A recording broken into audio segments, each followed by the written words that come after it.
அஸ்ஸலாமு அலைக்கும் கைஸ்.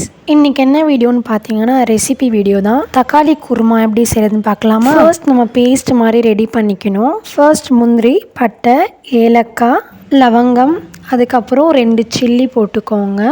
உங்களுக்கு இன்னும் ஸ்பைஸியாக வேணும்னா இன்னும் எக்ஸ்ட்ரா கூட போட்டுக்கலாம். அதுக்கப்புறம் கசகசா போட்டுக்கணும். அதுக்கப்புறம் சோம்பு. நான் 2 தக்காளி ஆட் பண்ணிக்கிட்டேன். உங்களுக்கு எவ்வளோ வேணுமோ அவ்வளோ ஆட் பண்ணிக்கோங்க. தேங்காய் ஆட் பண்ணி கிரைண்ட் பண்ணி வச்சுக்கோங்க. அதுக்கு குக்கர் வச்சுக்கோங்க. ஹீட் ஆனதுக்கப்புறம் ஆயில் ஊற்றிட்டு ஆனியன் ஆட் பண்ணிக்கோங்க. ஆனியன் கொஞ்சம் கலர் சேஞ்ச் ஆனதுக்கப்புறம் புதினா, கொத்தமல்லி, ஜிஞ்சர் கார்லிக் பேஸ்ட் ஆட் பண்ணிக்கோங்க. ஃபர்ஸ்ட் நம்ம ரெடி பண்ணியிருந்த பேஸ்ட்டை ஆட் பண்ணிக்கணும். தென் ரா ஸ்மெல் போகிற அளவுக்கு நம்ம கிளறணும். தென் மிளகாத்தூள், அப்புறம் தனியாத்தூள், அதுக்கப்புறம் கரம் மசாலா 3 மசாலா நான் ஆட் பண்ணியிருக்கேன். தண்ணி கொஞ்சம் ஊற்றிக்கோங்க. அதுக்கப்புறம் சால்ட் போட்டுக்கிட்டு தென் குக்கர் க்ளோஸ் பண்ணி 3 விசில் விட்டுருங்க. அதுக்கப்புறம் தோசை, இட்லிக்கெலாம் இந்த தக்காளி குருமா அல்டிமேட்டாக ரொம்ப ஈஸியான ரெசிபி. ட்ரை பண்ணிவிட்டு கமெண்டில் எப்படி இருக்குன்னு சொல்லுங்கள்.